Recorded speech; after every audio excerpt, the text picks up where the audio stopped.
आपको ये क्लियर हुआ होगा कि आप फार्मा इंडस्ट्री एक राइट इंडस्ट्री है जिसको आपको ज्वाइन करना चाहिए। आपको ये सही उचित करियर प्रोवाइड कर रही है। दूसरा, आपको ये भी क्लैरिटी मिली होगी कि इस फार्मा इंडस्ट्री को ज्वाइन करने के लिए क्या आपको ट्रेनिंग की जरूरत है, और अगर ट्रेनिंग चाहिए कि इस ट्रेनिंग की जो क्वालिटी जो कैरियर इंस्टीट्यूट को बजा रही है, क्या वो उचित क्वालिटी है जिससे आप एक अच्छा करियर पा सकते हैं। अभी आपको यहाँ पे बेहतरीन 4 ई बुक हमने प्रोवाइड की है इंटरव्यू की तैयारी में। आप इस ई बुक को, आपसे अनुरोध है, इस ई बुक को सिर्फ अपने तक सीमित मत रखिए। इस ई बुक को आप अपने फ्रेंड्स में, सोशल मीडिया में शेयर करें, ताकि हम चाहते हैं कि बेनिफिट इसका है और लोगों तक पहुंचे। राइट, अभी आप ये देखिए, मेरे हिसाब से लाइफ में अगर आपको सक्सेस पानी है तो सिर्फ 3 स्टेप की सक्सेस है। 3 स्टेप से आप सक्सेस को पा सकते हैं। पहला स्टेप क्या है?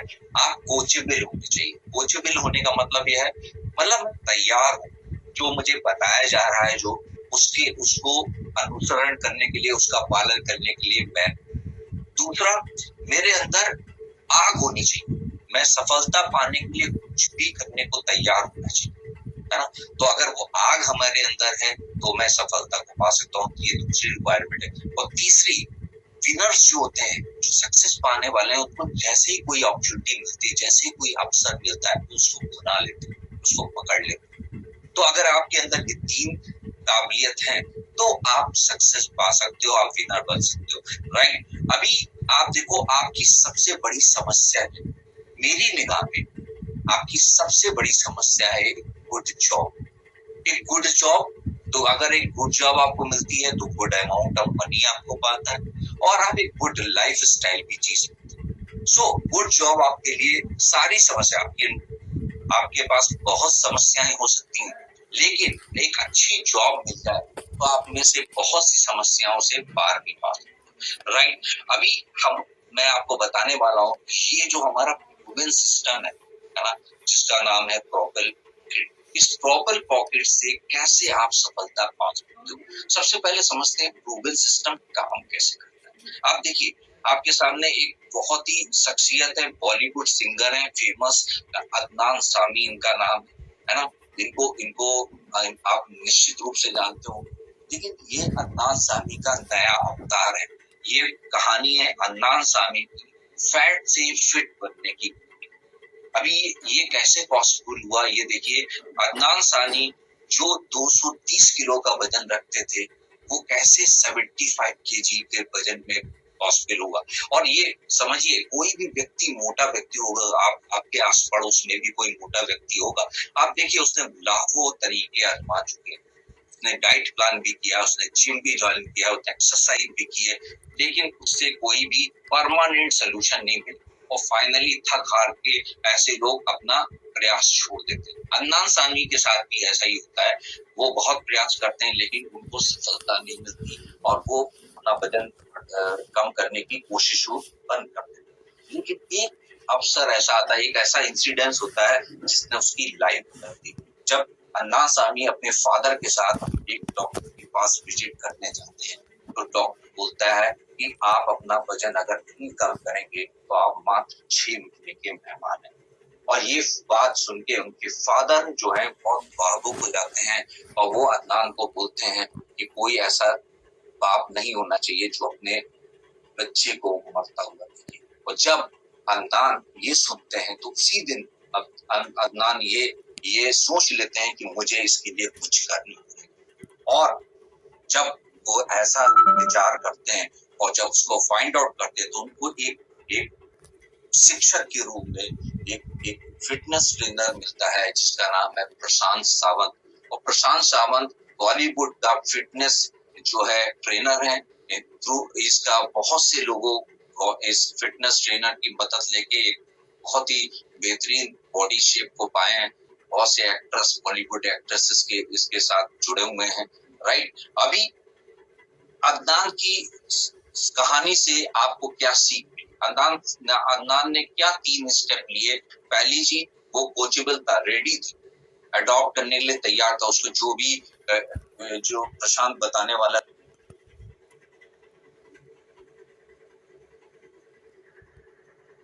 वो अपना वजन कम करने की कोशिश वो बंद कर देते। लेकिन एक अवसर ऐसा आता है, एक ऐसा इंसिडेंस होता है जिसने उसकी लाइफ, उनके फादर जो है बहुत भावुक हो जाते हैं और वो अदनान को बोलते हैं कि कोई ऐसा बाप नहीं होना चाहिए जो अपने बच्चे को मरता हुआ देखे। और जब अदनान ये सुनते हैं तो उसी दिन अदनान ये सोच लेते हैं कि मुझे इसके लिए कुछ करना है। और जब वो ऐसा विचार करते हैं और जब उसको फाइंड आउट करते हैं तो उनको एक शिक्षक के रूप में एक फिटनेस ट्रेनर मिलता है जिसका नाम है प्रशांत सावंत। और प्रशांत सावंत बॉलीवुड का फिटनेस जो है ट्रेनर है। थ्रू इसका बहुत से लोगों इस फिटनेस ट्रेनर की मदद लेके एक बहुत ही बेहतरीन बॉडी शेप को पाए हैं। बहुत से एक्ट्रेस, बॉलीवुड एक्ट्रेस इसके साथ जुड़े हुए हैं। राइट, अभी अदनान की कहानी से आपको क्या सीख? अदनान ने क्या 3 स्टेप लिए? पहली चीज, वो कोचेबल था, रेडी था, अडॉप्ट करने के लिए तैयार था। उसको जो भी जो प्रशांत बताने वाला था वो उसको 100% इम्प्लीमेंट करने के लिए वो तैयार। सेकंड, उसको सिर्फ सक्सेस नहीं पानी थी, ये उसके सर्वाइवल का प्रश्न। जैसे आपको सक्सेस पानी, लेकिन अदनान के लिए उससे भी बड़ी बात थी, उसको जीना था। राइट, उसको मोटापा कम करना था। और तीसरी चीज, वो एक्शन लेने में बिलीव करता था। जैसे उसको पता चला उसने ये फिटनेस कोर्स ज्वाइन किया और ये 3 स्टेप से उसको ये सफलता मिली। अभी आप अदनान की कहानी देखिए। अगर आप देखिए एक व्यक्ति जो 230 किलो का है, उसके मन में क्या है? उसके मन में उसे कोई कॉन्फिडेंस नहीं है। उसने बहुत कोशिश की लेकिन वो आज तक किसी भी तरीके से वेट लूज करने में सफल नहीं हुआ। उसका कॉन्फिडेंस लेवल लो है। ऑन द अदर हैंड, एक व्यक्ति जो परफेक्ट शेप का है वो हाई कॉन्फिडेंस लेके बैठा हुआ है। राइट, अभी इसकी वजह से अदनान के मन में बहुत से कंफ्यूजन है कि वेट, उसे लगता है ये तो इम्पॉसिबल है, मैं इस तो वेट कमी कर ही नहीं सकता। मैंने बहुत प्रयास कर लिया, मैं अभी हम बहुत से गुरु देख लिए, बहुत से ट्राई कर लिया, लेकिन ये सब उसको नहीं मिल रही। लेकिन जब वो प्रशांत सावंत को ज्वाइन करता है, अभी प्रशांत सावंत क्या है? प्रशांत सावंत के पास एक प्रूवन सिस्टम है, उसके पास एक प्लान है और उस प्लान के तहत उसने बहुतों को हेल्प की है। राइट, अभी उसका प्लान कैसे काम करता है तो आप ये देखिए, उसके पास एक डाइट प्लान है, परफेक्ट डाइट प्लान। ब्रेकफास्ट में आप ये खाएंगे, लंच में आप ये खाएंगे, डिनर में आप ये खाएंगे। लो कैलोरीज आपको खानी है, लो कार्बोहाइड्रेट खाने, हाई प्रोटीन खाना ताकि आपका एनर्जी भी मेंटेन रहे। राइट, उसके साथ साथ उसने एक्सरसाइज प्लान भी है। उसने कार्डियो एक्सरसाइज है वो उसको कराई ताकि उसकी बैली में, उसके पेट में जो मोटापा है, चर्बी है, वो कम हो सके। और फाइनली ये चमत्कार हुआ और मंथ आफ्टर मंथ उसके अलावा आप अपनी वीकली प्रोग्रेस भी देख सकते हो। आप देखोगे कि ऐसे लोगों क्या होता है, बहुत से लोग आपको बताएंगे ये डाइट प्लान और एक्सरसाइज, लेकिन वो वीकली प्रोग्रेस मॉनिटर नहीं है। अब जब आप देखते हैं 1 हफ्ते बाद आप देखते हैं आपका 3 किलो वजन कम हुआ, पूरे महीने बाद आप देखते हैं 8 किलो वजन आपने कम किया, आपको मोटिवेशन आता है, आप आगे और मेहनत करते हैं और डाइट प्लान स्टिक करते हैं। फाइनली इस अदनान सानी ने 75 केजी वजन को अचीव। तो इस तरीके से ये जो है आप अपनी प्रोग्रेस को मॉनिटर कर सकते हैं और सक्सेस को पा सकते हैं। अब आप इसको इसी तरीके से देखिए, जब आप इस कोर्स के बारे में आपको पता चला था, आपने डेमो क्लास की। इस डेमो क्लास में आपका क्या करने से बात क्या हुआ? डेमो क्लास से पहले आपको लगता था आपका कॉन्फिडेंस लेवल काफी कम था और आपका फियर ज्यादा, लेकिन ये डेमो करने के बाद क्या हुआ? आपका कॉन्फिडेंस लेवल बड़ा होगा, डेफिनेटली आएगी, और फियर कम होगा। और आप हमें देखिए, जब भी कॉन्फिडेंस बढ़ता है तो फियर दूर होता है। तो अब आप सोचिए कि आप अब इस कोर्स को जब पूरे 29 आवर्स को कोर्स करेंगे तो आपका कॉन्फिडेंस क्या होने वाला है, और यही कॉन्फिडेंस आपको सफल देगा। अभी जैसे कि कोई मोटा व्यक्ति है, ओबीस पेशेंट है, उसको वेट कम करने के लिए एक गुरु की जरूरत है। ऐसे ही कुछ स्टूडेंट को भी अपने करियर को किक स्टार्ट करने के लिए, किक स्टार्ट मतलब आपका करियर जो है, करियर नामक स्कूटर स्टार्ट नहीं हो पा रहा, अभी आपको किक मार के उस स्कूटर को स्टार्ट करने की जरूरत है। उसके लिए आपको ट्रेनर या मेंटर की जरूरत है। अभी इसको भी आप इसी तरीके से समझिए जैसे कि आपने अदनान सामी के लिए समझा था। पॉइंट ए है, एक व्यक्ति है, उसके पास कोई जॉब नहीं है, वो इंटरव्यू क्रैक नहीं कर पा रहा है, उसका कॉन्फिडेंस लेवल ऑल टाइम लो है, बिल्कुल कम है। ऑन द अदर हैंड, एक व्यक्ति जो एम्प्लॉयड है, उसका क्या है, उसकी पर्सनालिटी बहुत अच्छी है और उसका कॉन्फिडेंस हाई है। अभी जो पॉइंट ए पे व्यक्ति है, उसको लगता नहीं कि मैं बी पॉइंट पे जा सकता हूँ, उसको पॉसिबल नहीं लगता, लेकिन जब वो इस सिस्टम को फॉलो करता है तो उसको वीकली प्रोग्रेस मिलती है, वो मॉनिटर कर सकता है अपनी सक्सेस को और उससे उसको मोटिवेशन भी आता है और कोर्स को कंप्लीट करते करते वो अपनी मंजिल को अचीव कर सकते हैं। और दैट्स द रीजन व्हाई हमारे 90% से ज्यादा स्टूडेंट 45 डेज के अंदर जॉब पा सकते हैं। अगर आप गूगल में जाके सर्च करें, फेसबुक में सर्च करें, आपको लाखों व्यक्तियों के जो है वहाँ पे आपको मिल जाएंगे, उनके कमेंट्स मिल जाएंगे, उनके वीडियो मिल जाएंगे, उनके रेटिंग मिल जाएगी जो आपको ये बताएगी कि हमने कितने लोगों को उनकी करियर में पहुंचाने में कितनी मदद की। राइट। अभी सबसे इम्पोर्टेंट चीज लाइफ में क्या है आपकी? मेरे हिसाब से सबसे इम्पोर्टेंट चीज लाइफ में एक ही चीज है, वो है टाइम। क्योंकि टाइम भागता रहता है, टाइम को आप पकड़ नहीं सकते। और मैं आपके टाइम की सबसे ज्यादा कदर करता हूं, क्योंकि मैं टाइम की वैल्यू को समझता हूँ। जितना समय आप हमारे साथ दे रहे हैं, उसी समय का मैं आपको बेनिफिट भी देना चाहता हूँ। और ये बेनिफिट सिर्फ उन लोगों के लिए है जिन्होंने डेमो क्लास को अटेंड किया है। आप जानते हैं ये प्रॉपर पॉकेट का जो ये कोर्स है, उसकी कीमत है 4900। लेकिन सिर्फ उन लोगों के लिए जिन्होंने इस डेमो क्लास को पूरी तरीके से अटेंड किया, उनके लिए हम इस कोर्स की कीमत 4900 नहीं ले रहे हैं। हम इस कोर्स के लिए मात्र आपसे लेने वाले हैं 3500 रुपीज, क्योंकि हम चाहते हैं कि मैक्सिमम लोग इसका बेनिफिट ले। राइट। अभी ये जो 3500 का कोर्स है, ये कंप्लीट कोर्स होगा, ये 3500 में होगा, लेकिन ये कोर्स सिर्फ वैलिडिटी आपकी तभी तक है जब तक इसकी डेमो क्लास आपके लिए ये डेमो क्लास चल रही है। डेमो क्लास को खत्म होते ही ये वैलिडिटी भी खत्म हो जाएगी। राइट। तो आप इसका फायदा उठाएं और इस कोर्स को जल्दी से जल्दी परचेज करें। राइट। इसको कोर्स को परचेज करने के लिए लिंक यहाँ पे दिया है, इस लिंक पे क्लिक करके आप बहुत ही सेफ मेथड से रेज़र पे के थ्रू पेमेंट कर सकते हो। आप नेट बैंकिंग से, आप क्रेडिट कार्ड से, डेबिट कार्ड के, गूगल पे से, पेटीएम, किसी भी तरीके से आप पेमेंट कर सकते हो। जैसे ही आप पेमेंट करते हो, ऑटोमेटिक आपको रजिस्टर्ड ईमेल आईडी में आपको इसकी रिसिप्ट मिल जाती है और आपको कोर्स का एक्सेस भी मिल जाता है और आप कोर्स को तुरंत करना शुरू कर सकते हैं। Right. So I wish you very all the best for this course and see you in the class inside. Thank you very much. Good luck.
Oh, hi everyone. So एक बार फिर आपके साथ मिलने का मौका मिल रहा है।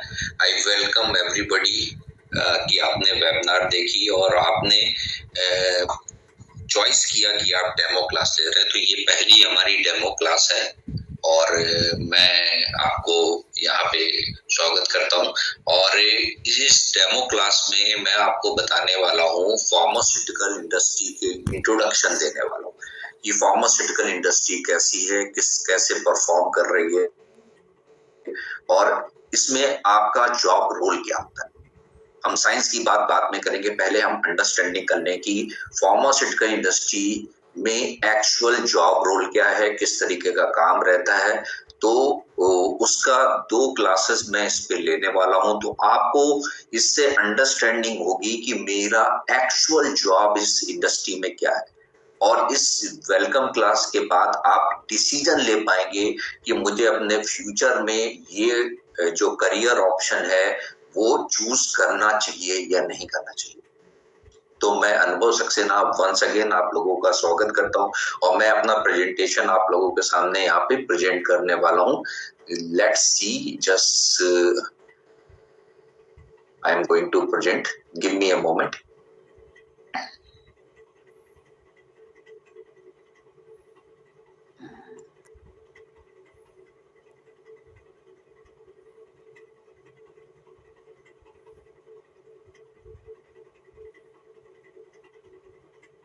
Yes.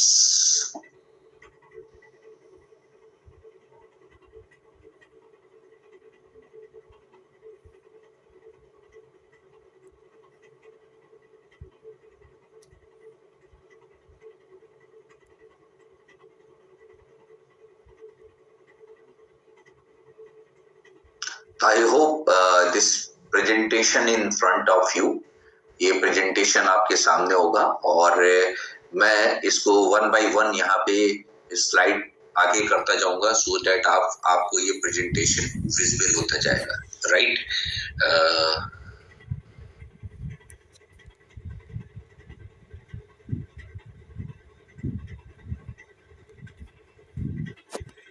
क्या अगर मैं बात करता हूँ मेडिकल रिप्रेजेंटेटिव की, तो वो who is medical representative? Medical representative है क्या?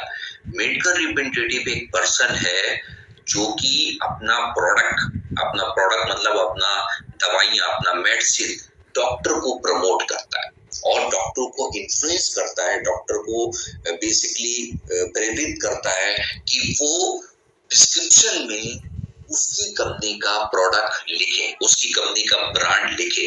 और जब वो ऐसा करता है तो क्या होता है, मार्केट में डिमांड क्रिएट होती है। मार्केट में जब प्रिस्क्रिप्शन डॉक्टर आपके प्रोडक्ट का पर्चा लिखता है, आपके प्रोडक्ट का प्रिस्क्रिप्शन लिखता है, तो मार्केट से डिमांड क्रिएट होती है और उससे सेल जनरेट होती है। तो ये आपकी यहाँ पे बेसिक जॉब है मेडिकल रिप्रेजेंटेटिव की। और कंपनीज की अगर मैं बात करूं तो कंपनियां मेडिकल रिप्रेजेंटेटिव को डिफरेंट नाम से बुलाती है। कोई कंपनी उसको मेडिकल सेल्स रिप्रेजेंटेटिव बोलता है, कोई टेरिटरी मैनेजर बोलता है, कोई टेरिटरी बिजनेस ऑफिसर बोलता है, कोई साइंटिफिक ऑफिसर बोलता है, कोई बिजनेस एग्जीक्यूटिव भी बोलता है।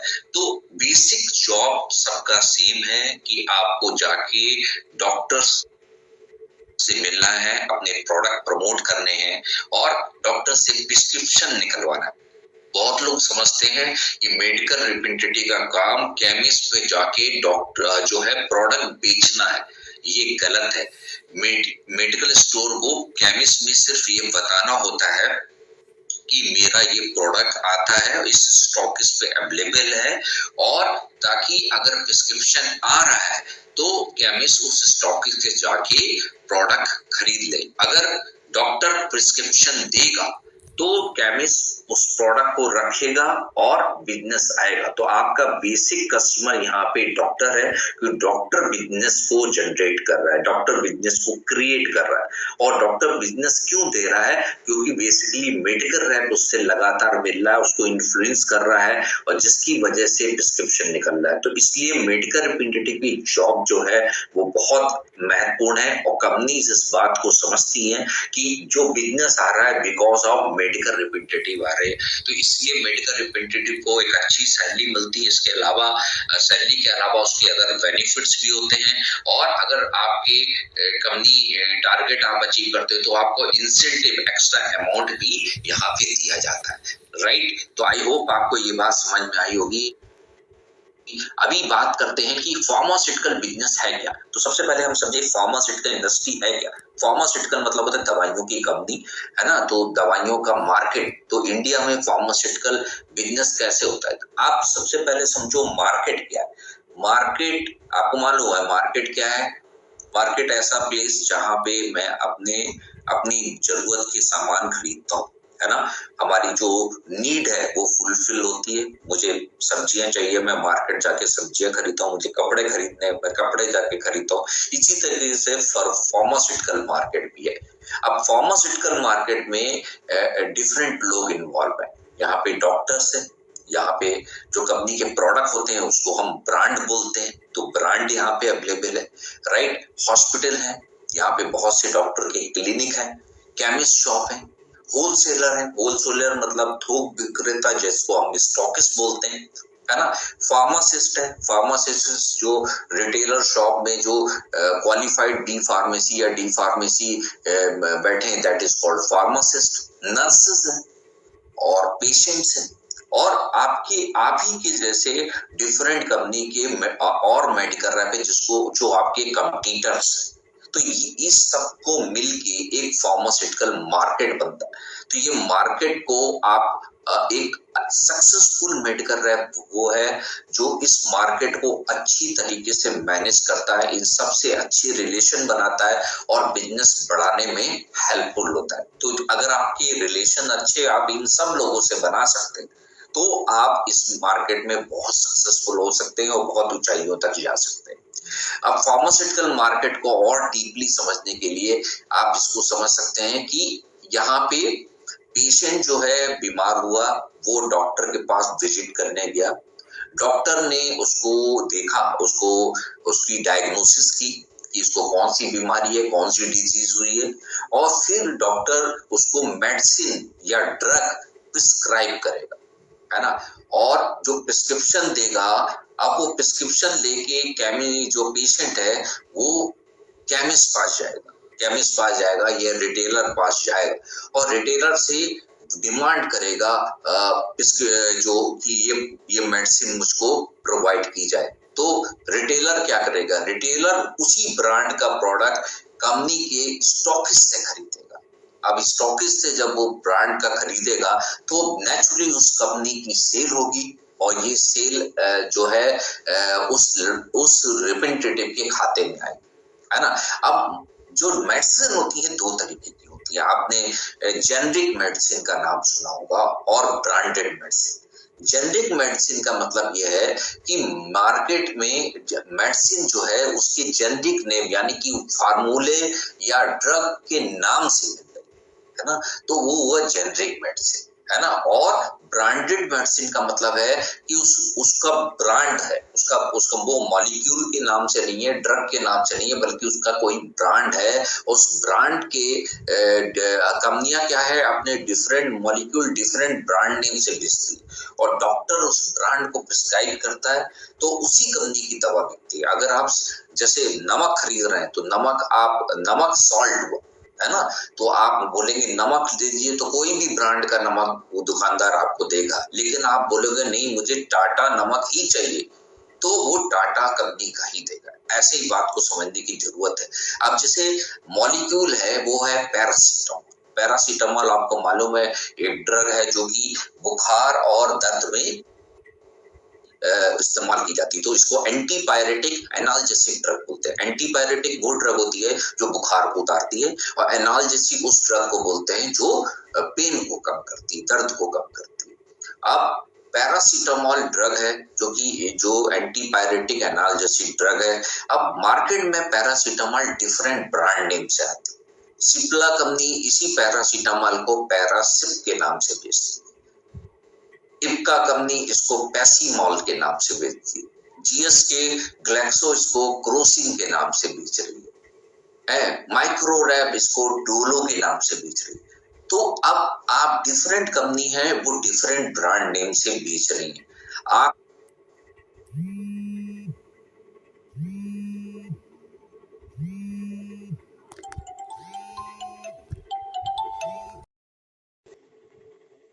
हाँ,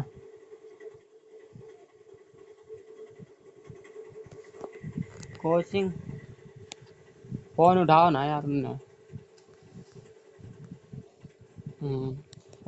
दूर ना उधर रात खतरा में। साइकिल से जान पड़ी कर तुम्हारे। हाँ चलियो, चलियो चलियो। ठीक, शाम तरफ चलियो, शाम तरफ। ठीक।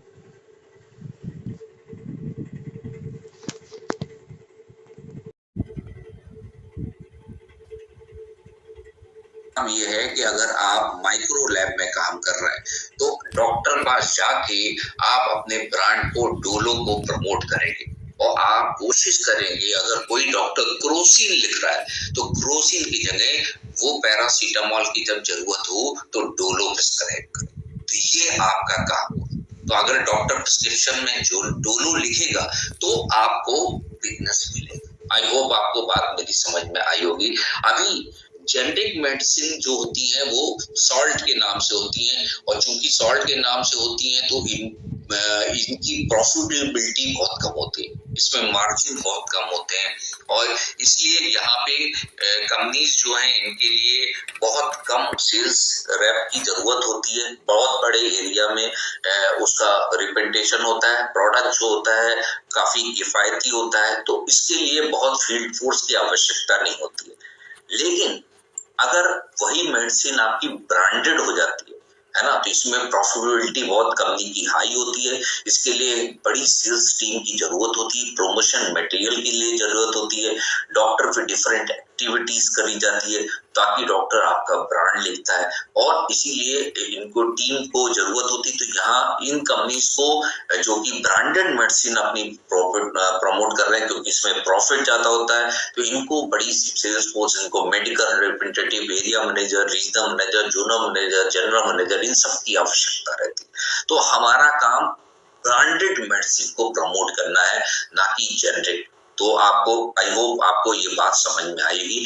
तो हम ब्रांडेड मेडिसिन के लिए यहाँ पे काम कर रहे हैं, राइट। नेक्स्ट स्लाइड पे मूव करते हैं। आप देखो फार्मास्यूटिकल मार्केट में हमने बताया था ना, यहाँ पे पेशेंट होता है, पेशेंट मतलब मरीज। तो मरीज जो है वो डॉक्टर पास जाता है। अब डॉक्टर भी यहाँ पे 3 कैटेगरी में, डॉक्टर जिनका प्राइवेट प्रैक्टिस है, वो अपना क्लिनिक खोल के बैठे हैं, है ना, वो आप उनके पास विजिट करने पहुंचे, उन्होंने आपको डायग्नोस किया, आपका पर्चा लिख दिया और आपने जाके मेडिसिन केमिस्ट शॉप से खरीद ली। नाउ डॉक्टर्स दूसरे तरीके के वो डॉक्टर होते हैं, किसी हॉस्पिटल में बैठे हैं या नर्सिंग होम में बैठे हैं, तो वो दूसरे तरीके के डॉक्टर हुआ जो नर्सिंग होम में बैठे हैं। एक डॉक्टर क्लिनिक में बैठा है, एक नर्सिंग होम में या हॉस्पिटल में बैठा है। तीसरे तरीके के वो डॉक्टर हैं जो रेजिडेंट डॉक्टर है। रेजिडेंट डॉक्टर मतलब जो जूनियर डॉक्टर, जो कि एमबीबीएस कर रहे हैं या एमडी कर रहे हैं या डीएम कर रहे हैं। तो क्या हो रहा है कि वो डॉक्टर सीनियर डॉक्टर के साथ प्रैक्टिस कर रहे होते हैं और ये डॉक्टर भी बहुत महत्वपूर्ण होते हैं क्योंकि ये आपका प्रिस्क्रिप्शन बहुत बल्क में लिख सकते हैं, लेकिन ये अपने सीनियर की अनुमति के बिना कोई ब्रांड नहीं लिखते। अगर आपका सीनियर डॉक्टर आपका प्रोडक्ट लिख रहा है और आप जूनियर डॉक्टर से मिल रहे हैं तो ये इनसे रिलेशनशिप बनाना आसान है और इनसे बिजनेस लेना बहुत अच्छा है। तो इसलिए आप देखेंगे company like Cipla, company like Mankind और बहुत सी कंपनीज है जो कि जूनियर डॉक्टर पे बहुत केंद्रित रखती है और वहां से मेडिकल कॉलेज और पीजीआई से हॉस्पिटल से डिस्ट्रिक्ट हॉस्पिटल से बिजनेस लेके आती है। इसके अलावा आप देखेंगे फार्मासिस्ट होते हैं। फार्मासिस्ट कहाँ बैठते हैं? वो केमिस्ट शॉप में बैठे हैं, केमिस्ट कह लीजिए, रिटेलर बोल लीजिए। तो ये वहां पे बैठे हैं और यहाँ से इनसे भी आपको मार्केट में मिलना होता है क्योंकि आपका प्रोडक्ट यहाँ पे अवेलेबल होता है और जब आपका प्रोडक्ट यहाँ पे अवेलेबल होता है तभी आपका ब्रांड यहाँ पे बिक जाएगा। तो आपके प्रोडक्ट की डॉक्टर आपका प्रोडक्ट लिखता है और केमिस्ट उस प्रोडक्ट को बेचता है क्योंकि प्रिस्क्रिप्शन डॉक्टर जनरेट कर रहा है। और स्टॉकिस्ट जो होते हैं वो दवा मंडी होलसेल मार्केट होता है, हर शहर में होता है, वहां पे आपके स्टॉकिस्ट होते हैं। और ये स्टॉकिस्ट क्या करते हैं, ये आपकी कंपनी के सारे प्रोडक्ट्स रखते हैं और ये रिटेलर पे, केमिस्ट में, नर्सिंग होम में, हॉस्पिटल में अपने प्रोडक्ट की सप्लाई करते हैं। और ये सप्लाई करने के लिए इनके पास सेल्समैन होते हैं, एक टीम होती है सेल्समैन की, और वो रिटेलर के एम्प्लॉइज होते हैं, उनको वो मेडिसिन की सप्लाई करने का काम करते हैं। बहुत लोग समझते हैं एमआर का काम मेडिसिन सप्लाई करने का है। नो, एमआर का काम डिमांड क्रिएट करने का है, डॉक्टर पे मिलने का है, एक्टिविटी करने का है। मेडिसिन सप्लाई करने का काम एमआर नहीं करता। हाँ, रेयर केस में कभी शॉर्टेज है या कहीं पे मार्केट में माल नहीं मिल रहा है और डॉक्टर के पास बहुत डिमांड है, तो आप इमरजेंसी में उसको कर सकते हो अपना बिजनेस बचाने के लिए। बट ये आपका मेन जॉब रोल नहीं है। आपका मेन जॉब रोल डॉक्टर के पास जाके अपने प्रोडक्ट प्रमोट करके और बिजनेस जनरेट करना, यानी कि प्रिस्क्रिप्शन निकालना है। और साथ ही साथ आपके कंपटीटर है, तो कंपटीटर को भी आपको ध्यान में रखना चाहिए, क्योंकि आपको पता होना चाहिए कि किसी डॉक्टर पे कौन कंपटीटर जो है ब्रांड चल रहा है, और मैं अपनी एक्टिविटी कैसे करूं ताकि मैं उस कंपटीटर की जगह अपना ब्रांड लिखवा सकूं। और कई बार आप देखोगे नर्स का भी बहुत इंपॉर्टेंट रोल होता है। जब आपके पास प्रोडक्ट जैसे कि इंजेक्टेबल अगर आपके पास है, सर्जिकल प्रोडक्ट है, तो नर्स कई बार बहुत महत्वपूर्ण रोल प्ले करती है। अगर नर्स के साथ आपका बहुत अच्छा रिलेशनशिप है, तो आप उनसे बिजनेस ले सकते हो।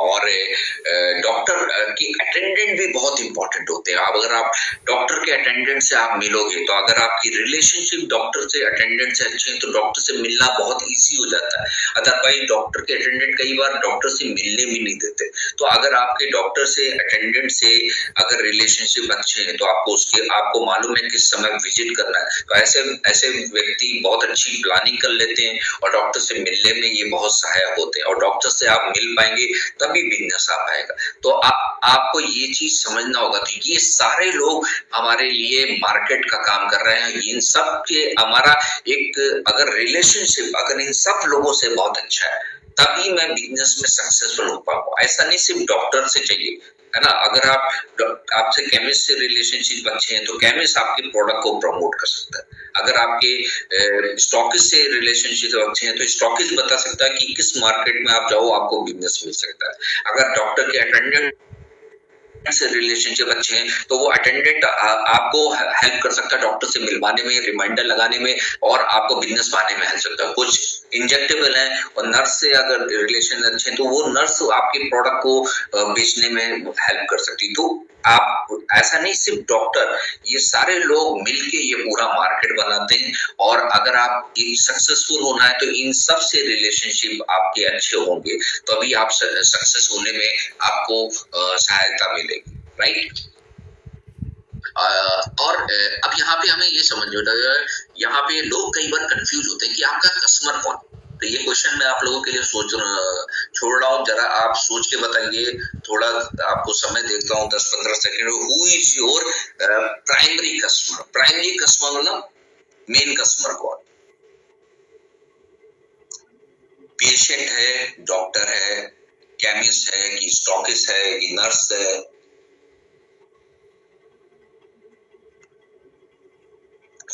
चलो मैं आपको आंसर देता हूँ। कुछ लोगों ने अभी तक समझ लिया होगा क्या आंसर है। डॉक्टर आपका प्राइमरी कस्टमर है। कुछ लोगों को लग रहा है पेशेंट कस्टमर है। यस, पेशेंट भी कस्टमर है, लेकिन आपका प्राइमरी कस्टमर यहाँ पे डॉक्टर है। पेशेंट आपका इनडायरेक्ट कस्टमर है ना। पेशेंट अपने आप दवा नहीं खरीद सकता जब तक डॉक्टर दवा ना लिखे। तो इसलिए क्या है, पेशेंट हमारा इनडायरेक्ट कस्टमर है, क्योंकि हम पेशेंट से नहीं मिलते, है ना। और डॉक्टर के प्रिस्क्रिप्शन के बिना दवा नहीं दे सकती। तो इसलिए इसमें आपका प्राइमरी कस्टमर डॉक्टर है, और पेशेंट को हम इनडायरेक्ट कस्टमर कहते हैं, राइट। तो ये हाँ, कुछ ऐसे प्रोडक्ट हैं जिसमें पेशेंट को भी कंपनियां अप्रोच करती, जैसे इंसुलिन का प्रोडक्ट है, या आपके कैंसर वाले प्रोडक्ट है, जिसमें काफी कॉस्टली प्रोडक्ट आते हैं। इस कॉस्टली प्रोडक्ट्स की वजह से कई बार पेशेंट थेरेपी कंटिन्यू नहीं करता, दवाइयां लंबे समय तक नहीं लेता। तो कंपनियां उनको प्रमोट करने के लिए, उनको अवेयर करने के लिए पेशेंट का डेटा भी लेती हैं और पेशेंट से भी कांटेक्ट करती रहती हैं, रिपीटेटिव से कुछ स्कीम चलाती रहती हैं, सो दैट पेशेंट उनकी दवा को कॉन्टिन्यूसली परचेज करता रहे और कंपनी को रेवेन्यू या बिजनेस जनरेट होता रहे। तो वहां पे कुछ पेशेंट ओरिएंटेशन मतलब कुछ प्रोग्राम्स होते रहते हैं, आपने देखा होगा कई बार कैंप वगैरह करते हैं, पेशेंट को बेनिफिट देते हैं, उनके टेस्ट करा देते हैं फ्री, तो इस तरीके के बेनिफिट उनको प्रोवाइड करे जाते हैं ताकि वो उस कंपनी का प्रोडक्ट कॉन्टिन्यूसली परचेज करते रहे, राइट। अभी मार्केट में आप देखिए तो पेशेंट वो पर्सन है जो कि अच्छा नहीं फील कर रहा है, बीमार है, कोई डिजीज से ग्रसित है, अभी वो डॉक्टर पास पहुंचा कंसल्ट करने के लिए डॉक्टर से कि कौन सा प्रोडक्ट उसके लिए वो क्या बीमारी हुई, क्या मर्ज हुआ है और मुझे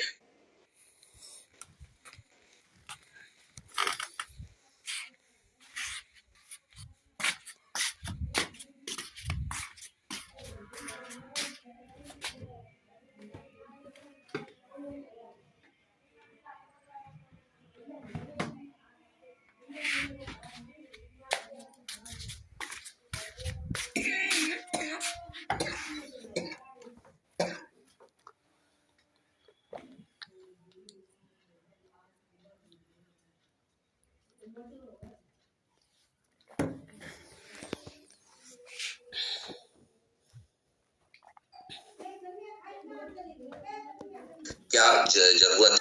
अभी पेशेंट हमारा इनडायरेक्ट कस्टमर है और डॉक्टर क्या है, उस पेशेंट की बीमारी को डायग्नोज कर रहा है और उसको मेडिसिन प्रिस्क्राइब कर रहा है। अब पेशेंट जब डॉक्टर उसको प्रिस्क्रिप्शन लिखता है, पर्चा लिखता है, उसमें दवा लिखता है, अपने मेडिसिन ब्रांड प्रिस्क्राइब करता है, अब उस पेशेंट उस पर्चे को लेके केमिस्ट पास जाता है। अब केमिस्ट क्या कर रहा है, केमिस्ट उसको वो मेडिसिन निकाल के दे देता है और उसको सेल कर देता है। केमिस्ट उस प्रोडक्ट को कहां से लाता है, वो स्टॉकिस्ट से खरीद के लाता है ना। तो स्टॉकिस्ट के पास प्रोडक्ट कहां से आता है, वो कंपनी से आता है। तो इस तरीके से ये चेन चल रही है ना। मेडिकल रैप का काम यहाँ पे ये है कि डॉक्टर को जाके वो प्रभावित करेगा, इन्फ्लुएंस करेगा, मतलब प्रभावित करेगा, डॉक्टर के सामने अपने प्रोडक्ट प्रमोट करेगा।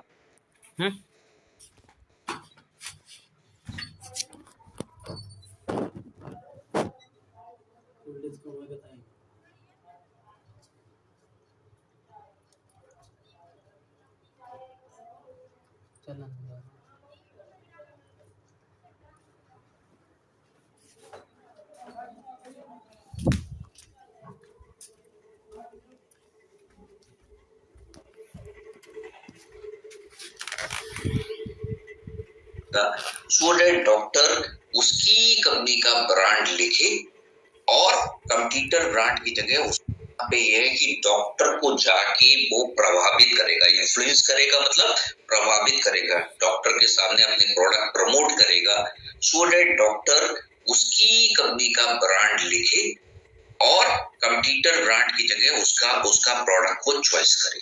ये हमारी की basic job, right. Okay, now अभी देखिए हॉस्पिटल जो है दो तरीके के मेजर हॉस्पिटल्स होते हैं, एक प्राइवेट हॉस्पिटल्स हैं और एक गवर्नमेंट के हॉस्पिटल है या पब्लिक हॉस्पिटल उसको कह सकते हैं, राइट। तो सेमी गवर्नमेंट होते हैं। जैसे कि प्राइवेट हॉस्पिटल में डॉक्टर का अपना क्लिनिक है, डॉक्टर का अपना नर्सिंग होम है या फिर चैरिटेबल या ट्रस्ट के हॉस्पिटल्स होते हैं, है ना। आपने देखा होगा अग्रवाल समाज की तरह जो चैरिटेबल ट्रस्ट होती है ना। आपने देखा होगा कि क्रिश्चियन मिशनरी हॉस्पिटल्स होते हैं, राइट। तो वो होते हैं और कॉर्पोरेट हॉस्पिटल होते हैं। कॉर्पोरेट हॉस्पिटल की अगर हम बात करें तो जैसे सहारा हॉस्पिटल हो गया, अपोलो का हॉस्पिटल हो गया, मेदांता हो गया, तो ये बड़े हॉस्पिटल्स होते हैं, VIP कस्टमर यहाँ पे पहुंचते हैं, राइट। तो ये पूरा प्राइवेट चेन हो, अगर गवर्नमेंट की इंस्टीट्यूशंस की बात करें तो आपने देखा होगा प्राइमरी हेल्थ सेंटर होते हैं, पीएससी कहलाती हैं प्राइमरी हेल्थ सेंटर, जो गांव खेड़ा में होती हैं। वहां पे कोई भी एक एमबीबीएस डॉक्टर बैठा होता है।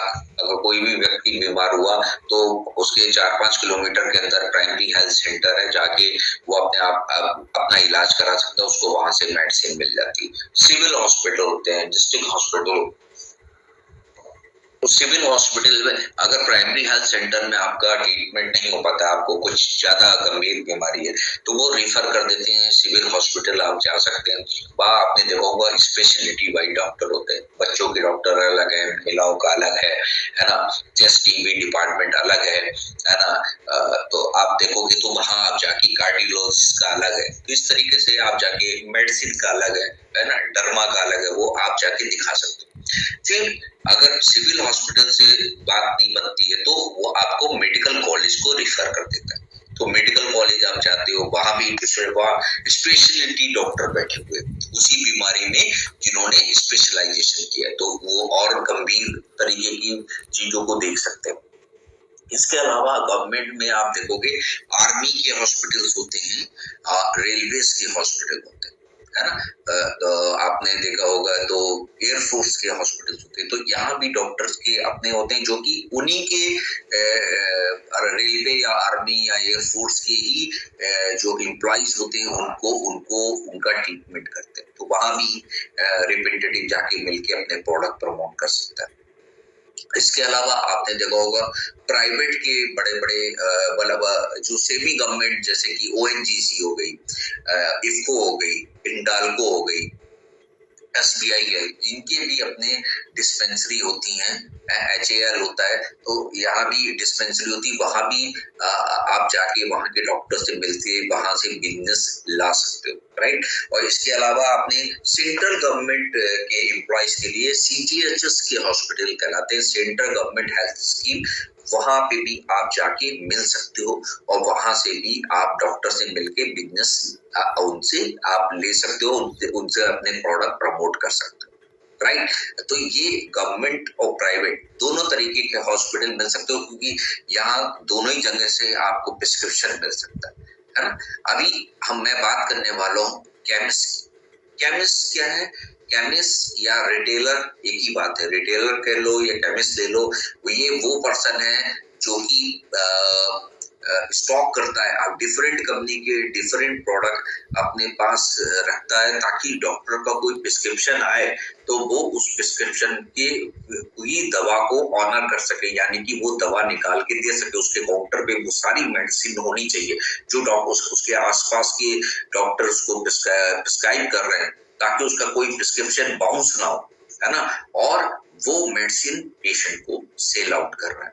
अब ये रिटेलर क्या करते हैं, ये अपना प्रोडक्ट जो है वो कहाँ से करते हैं, कंपनी के स्टॉकिस्ट से खरीदते हैं। दवा मंडी होती है, थोक मंडी होती है, वहां पे कंपनी की स्टॉकिस्ट होते हैं। वो एक स्टॉकिस्ट के पास 15, 20, 25 कंपनियां हो सकती हैं, एथोराइज कंपनियां हो सकती हैं।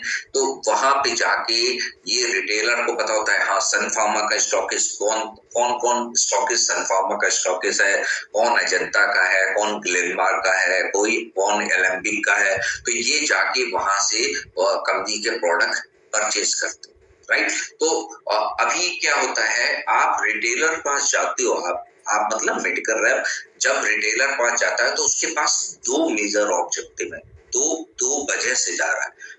पहला ऑब्जेक्टिव या पहली मेन वजह ये है कि उसे क्या करना है, रिटेलर पास जाके सर्वे करना है ना, अपने सर्वे करना है कि डॉक्टर के बारे में इंफॉर्मेशन कलेक्ट करना, कि डॉक्टर का प्रिस्क्रिप्शन की हैबिट क्या है, डॉक्टर कौन सा पास जाते हो आप मतलब मेडिकल रैप जब रिटेलर पास जाता है तो उसके पास दो मेजर ऑब्जेक्टिव है, दो वजह से जा रहा है।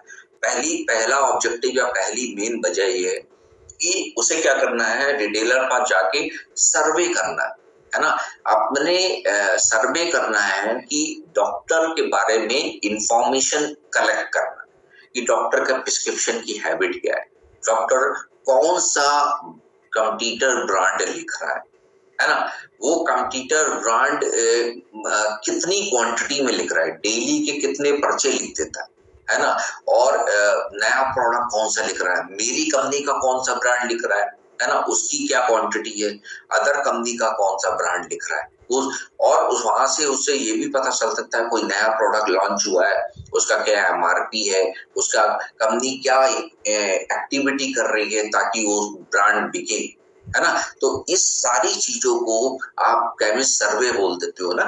इस केमिस्ट सर्वे को हम लोगों की भाषा में बोला जाता है रिटेलिंग, है ना। रिटेलर से मिल रहे हैं और रिटेलर के पास जो जाके जो एक्टिविटी कर रहे हैं उसे कह रहे हैं रिटेलिंग, या कभी कभी इसको आरसीपीए भी बोलते हैं, है ना। तो रिटेलिंग बोल देते हैं या आरसीपीए क्या बोल देते हैं। आरसीपीए का क्या मतलब है मैं अभी बताने वाला हूँ, आप थोड़ा ध्यान दीजिए। मैं अभी आरसीपीए का फुल फॉर्म भी आपको बताऊंगा, राइट। तो पहला रीजन है आप जाके सर्वे करते हैं, अपने डॉक्टर की जानकारी एकत्र करते हैं कि वो कौन सा कंपनी का प्रोडक्ट लिख रहा है, कितनी क्वांटिटी में लिख रहा है। दूसरा बहुत इंपॉर्टेंट पार्ट है, मेडिकल रैप इसलिए जाके रिटेलर से मिल रहा है ताकि वो अपने प्रोडक्ट को केमिस्ट में अवेलेबल करा सके। और केमिस्ट में प्रोडक्ट का अवेलेबल होना बहुत जरूरी है। क्यों जरूरी है? अगर डॉक्टर ने आपका प्रोडक्ट प्रिस्क्राइब किया यानी लिखा और केमिस्ट पे वो प्रोडक्ट नहीं मिला तो आपकी सारी एक्टिविटी बेकार हो गई, आपको कोई बिजनेस नहीं मिलेगा। और केमिस्ट उस प्रिस्क्रिप्शन को क्या करेगा, सब्स्टिट्यूट कर देगा, कोई और कंपनी का प्रोडक्ट दे देगा। हो सकता है डॉक्टर को फोन करके बताए सर इस कंपनी का तो प्रोडक्ट ही नहीं आ रहा, है ना, और वो दूसरी कंपनी का प्रोडक्ट सब्स्टिट्यूट कर देगा, बेच दे। तो क्या होगा, डॉक्टर भी आपसे नाराज हो जाएगा कि डॉक्टर कहेगा यार इस लड़के ने तो प्रोडक्ट ही अवेलेबल नहीं कर रहा, मुझको आके बता दे, है ना। वो कहेगा चलो नेक्स्ट टाइम इस लड़के को आने दो, खबर लेता हूँ, राइट। और आपकी इतनी मेहनत सब बेकार हो। तो आपका मेन काम ये है कि केमिस्ट पे आपका प्रोडक्ट अवेलेबल होना चाहिए ताकि डॉक्टर का प्रिस्क्रिप्शन बाउंस ना हो, है ना, अदरवाइज आप फिर जीरो पे पहुंचे। तो ये बहुत इंपॉर्टेंट एक्टिविटी है, बहुत लोग इस एक्टिविटी को नहीं कर पाते हैं और जिसके कारण वो बिजनेस नहीं ला पाते या उनको पता ही नहीं लगता। डॉक्टर कई बार बताता ही नहीं, वो साइलेंटली लिखना बंद कर देता है ना, और आपको पता ही नहीं लगता। तो इस तरीके से आप बिजनेस लॉस कर देते हैं।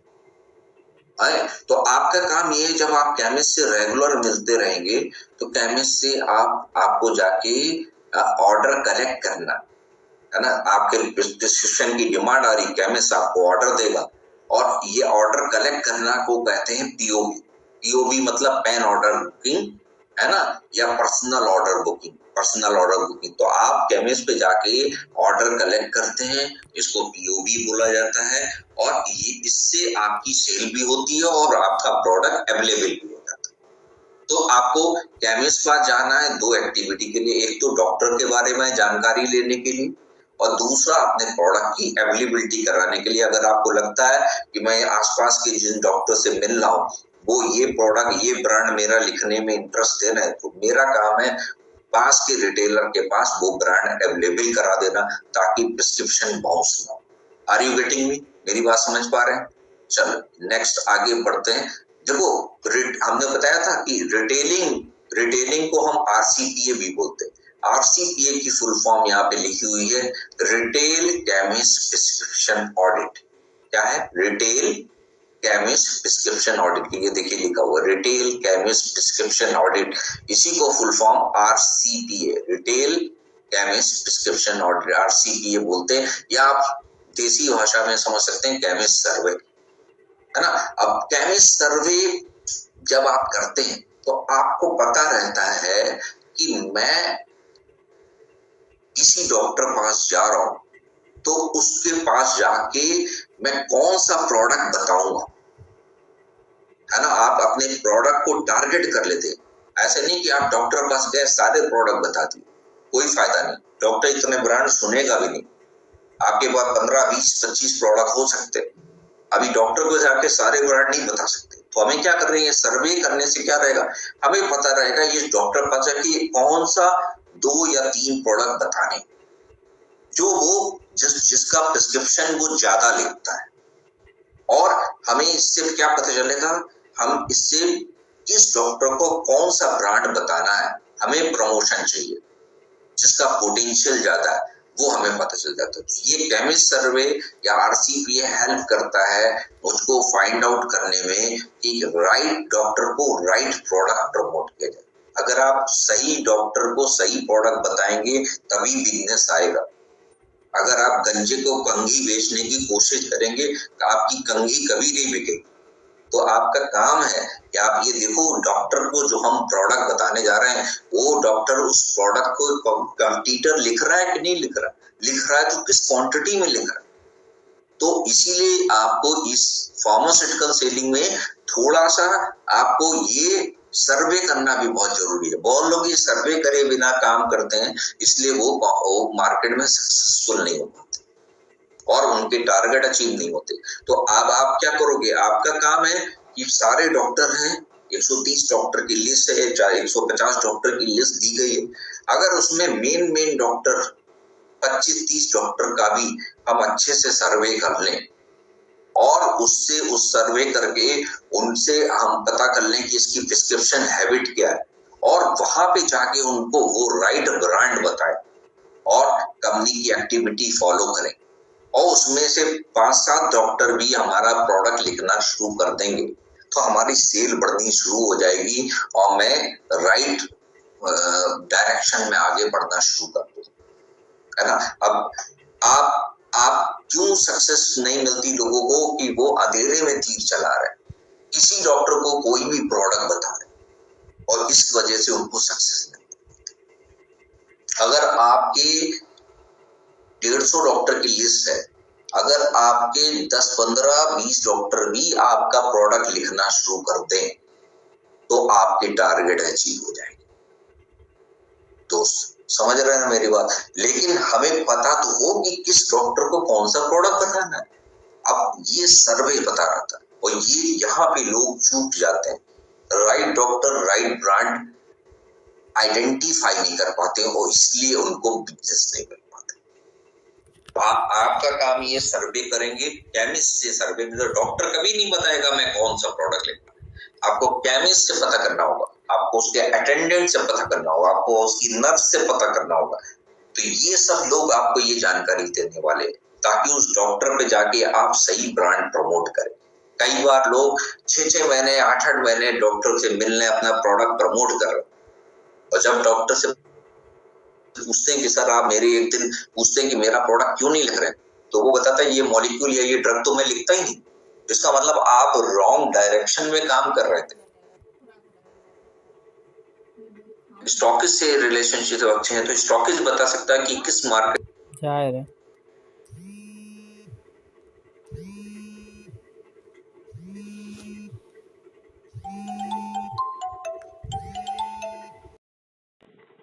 हेलो, हाँ घर आए भाई। स्कूल गए थे? कॉलेज? कॉलेज में? अरे प्रैक्टिकल चल रहे हैं, देखो गई हो प्रैक्टिकल देन गई हो जाओ। अरे जब बताए तो रही थी कल जाई, गई भी आई गई नहीं। अरे सवेरे तो फोन आओ तो गई हुई, तब से फोन, अगर फोन ना ही गई होती तो फोन आ तो।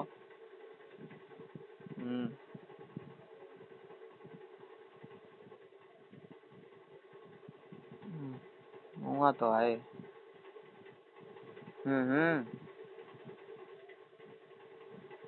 दवा को दे ली।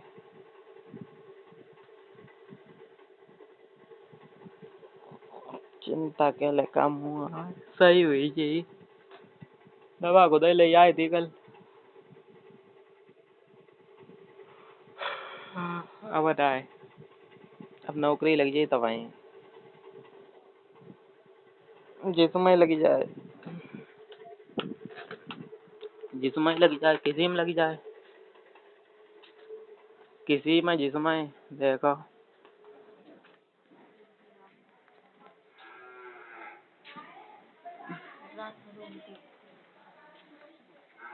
अरे हम का इसे बता दें, तैयारी सब हर चीज की है।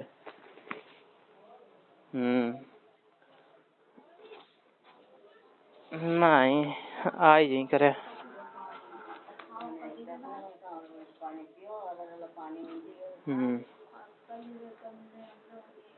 हाँ जब लगी जाई तब सैलरी पता चली जी। अब पता चली। नहीं नहीं भाई नहीं मालूम कुछ।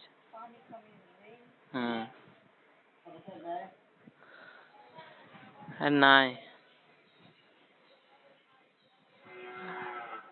हाँ भैया स्पेशल है, कोई पता ना है, कोई पता ना है भैया। नहीं अरे उसकी पता, अरे बात पता नहीं हो क्या कितनी मिले, कोई पता नहीं। हाँ हाँ सो आराम से।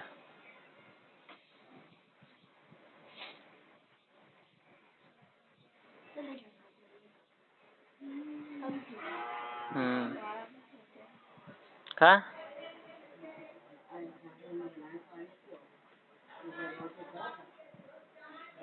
लगी जाई, लगी ना है भाई, लगी जाई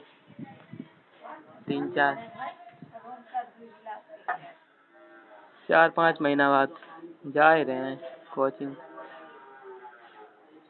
पेपर ना तैयारी करन, पेपर ना ही हो उसको, इंटरव्यू होता है। जो इंटरव्यू हो वे पेपर है। सामने बैठ के फेस टू फेस।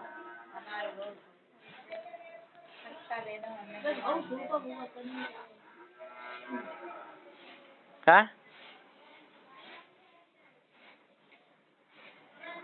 काय का मजाक।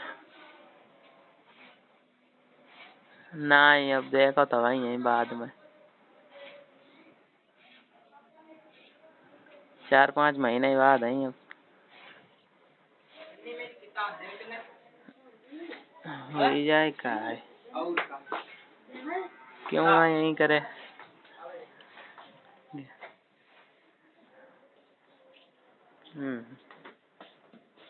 अच्छा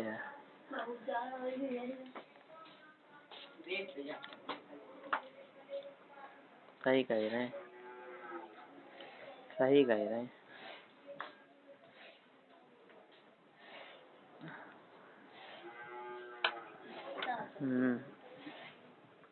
क्या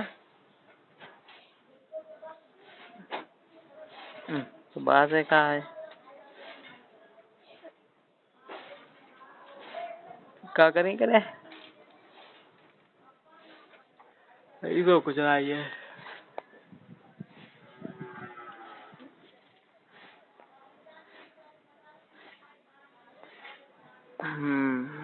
देखिए हम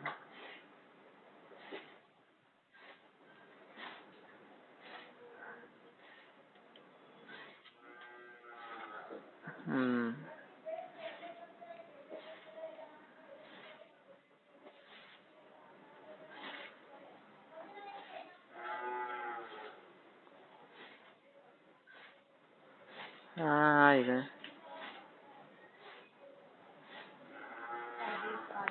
बैठे हैं।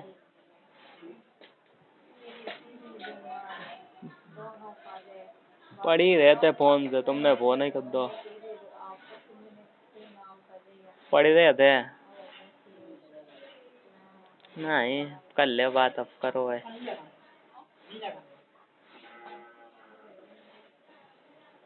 हाँ तो अरे तो हमने तुमसे क्या है, फोन आज बात कर ले तो बाकी टाइम पड़ी ले। हमने यहाँ कहे अब पड़े रहते अब मैं छोटे वाला, छोटो वालो कुछ ना वेट है ना, ये हमसे है कुछ नहीं।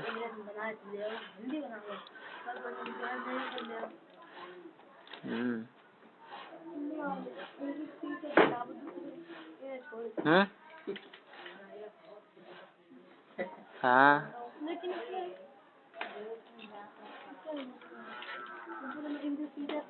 तो बढ़िया है।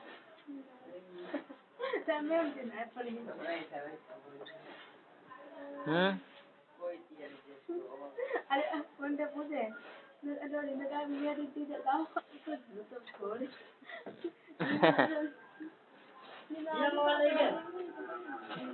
किनसे हमने कहीं फोन ना कर बे सुनाई गई भी रंजना ही कही गई तुमसे।